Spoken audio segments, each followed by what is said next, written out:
छत्तीसगढ़ में सत्ता परिवर्तन के बाद रायपुर में अवैध कब्जों को हटाने की कार्रवाई तोड़फोड़ शुरू हो गई है। कई जगहों पर बुलडोजर चलाए गए हैं। इस मामले पर महापौर एजाज ढेबर ने जोन कमिश्नरों की बैठक ली है और उनसे पूछा कि ये तोड़फोड़ किसके कहने पर की जा रही है।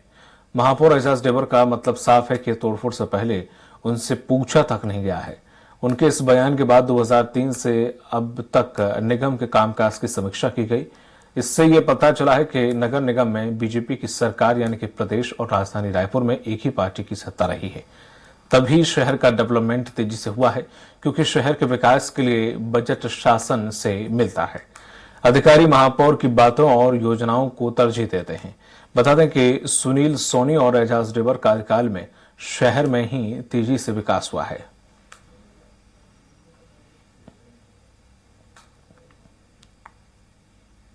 एक बहुत बड़ी आज काम हुआ तोड़ फोड़ को लेकर। हमने वेंडिंग कमेटी जो है उसको लेकर भी वेंडर्स लोगों की बैठक करने को कहा है। वेंडिंग जोन की कमेटी को भी लेकर भी बैठक करने को कहा। तब तक कि हमने ये कहा है कि अभी तोड़ फोड़ को रोक दिया जाए और पहले उन लोगों को व्यवस्थापन देने के बाद हम भी चाहते हैं कि शहर व्यवस्थित, हम भी चाहते हैं कि शहर में कहीं अवैध अतिक्रमण ना हो। इसलिए एक बार पहले उन सब लोगों की बैठक कर ली जाए। हमारे पास कितने वेंडिंग जोन है उन लोगों की संख्या निर्धारित की जाए और कितने वेंडर्स हैं उन लोगों की संख्या निर्धारित करने के बाद फिर उन लोगों को व्यवस्थापन दिया जाए। ऐसे मैंने आज की मीटिंग। तो महापौर को सोचना चाहिए कि उन्होंने 4 साल में क्या किया है। अगर नगर निगम ने किसी को लाइसेंस दिया है, नगर निगम ने किसी को व्यवस्था दी है, तो उनको उनके वेंडिंग जोन की व्यवस्था भी माननीय महापौर महोदय जी को करनी चाहिए। अब जब उनकी सरकार चली गई तब उनको याद आ रहा है वेंडिंग जोन क्या होता है और वेंडर्स को कैसी व्यवस्था देनी चाहिए। लगभग 39 वेंडिंग जोन नगर निगम सीमा के अंतर्गत चिन्हित है। महापौर अभी तक सो रहे थे। अभी तक वो वेंडिंग जोन बन के तैयार हो जाना था और जो बेचारे छोटे फुटकर व्यवसायी लोग हैं उनको जगह पे उनको व्यवस्थापन मिल जाना था।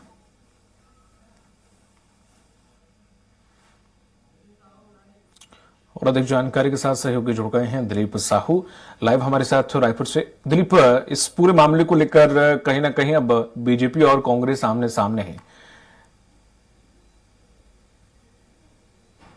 जिस तरह से जैसे ही सत्ता परिवर्तन हुआ है यहाँ छत्तीसगढ़ में, वैसे ही लगातार न सिर्फ राजधानी रायपुर में बल्कि तमाम बड़े शहरों में भिलाई, दुर्ग, राजनांदगांव, बिलासपुर, कोरबा सहित सभी शहरों में बुलडोजर की एक तरह से कार्रवाई शुरू हो गई थी, जिसमें अवैध निर्माण पर तोड़फोड़ की बात कही गई और जितने रोड रास्तों में ठेले गुमटिया वाले थे उनको हटाया गया और लगातार ये कार्रवाई जारी रही। वही राजधानी रायपुर की बात करो तो यहाँ पर भी बहुत सारे जो सड़क है, तमाम जो मार्ग है, वहां पर सड़क किनारे लगाने वाले तमाम वेंडर्स, ठेलों, गुमटियों को हटाया गया। तो इसको लेकर कहीं न कहीं एक तरह से अब राजनीति शुरू हो गई है और महापौर सीधे तौर पे कह रहे हैं कि उन्हें पूछा भी नहीं गया, अधिकारियों ने मनमानी ढंग से कार्रवाई करवाई है और एक अदृश्य शक्ति एक तरह से काम कर रही है और उन्हें बिना पूछे, बिना उनसे बात किए इस तरह की कार्रवाई शुरू कर दी गई। जबकि नगर निगम के अंतर्गत आने वाले तमाम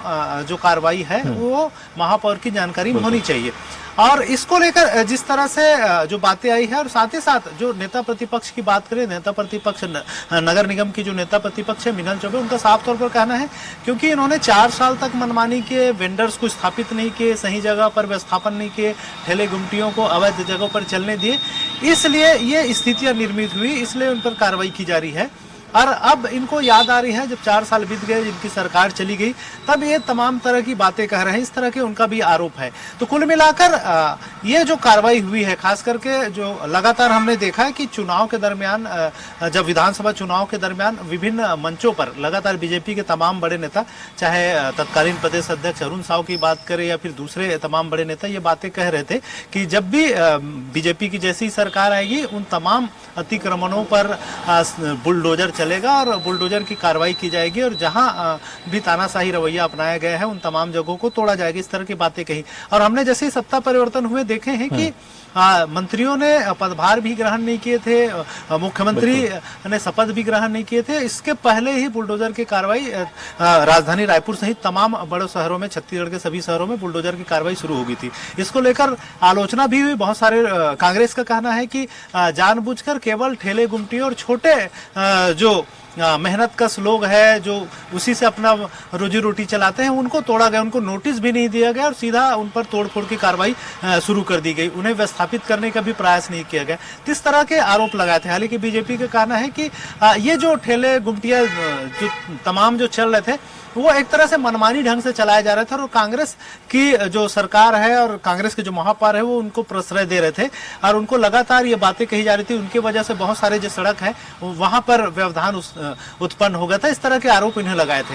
लेकिन एक बात यही निकल के सामने आई है कि बहुत सारे ऐसे वेंडर्स जो लाइसेंसी थे, जिन्हें लाइसेंस दे दिया गया था, उनकी भी ठेलों को हटा दिया गया, उन्हें भी तोड़ दिया गया। तो इसको लेकर कहीं ना कहीं सवाल उठा रहे हैं और महापौर ने अभी कल ही जो बड़ी बैठक हुई थी एमआईसी की, उसमें स्पष्ट रूप से सभी जोन कमिश्नरों को सभी को निर्देशित किया है कि तोड़फोड़ के किसी तरह की कोई कार्रवाई अभी ना हो, सभी कार्रवाई पर तत्काल रोक लगाया जाए और जब तक जितने वेंडर्स हैं और जितने ठेले गुमटिया है उनका व्यवस्थापन नहीं हो जाता निर्धारित जगहों पर, तब तक इस कार्रवाई पर रोक लगाई जाए और उन्हें व्यवस्थापित करने का काम पहले किया जाए, उसके बाद भी जरूरत पड़ने पर तोड़फोड़ की कार्रवाई की जाए। तो इस तरह से पूरे रायपुर शहर में जिस तरह से जो तोड़फोड़ की कार्रवाई हुई उसको लेकर अब कहीं ना कहीं नगर निगम की ओर से एक कड़ा कदम उठाया जा रहा है। जी तमाम जानकारी के लिए शुक्रिया आपका दिलीप।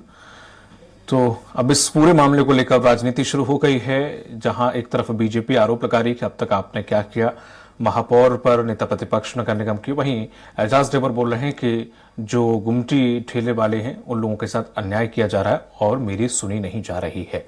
वक्त फिलहाल छोटे से ब्रेक का, जल्द होंगे हाजिर।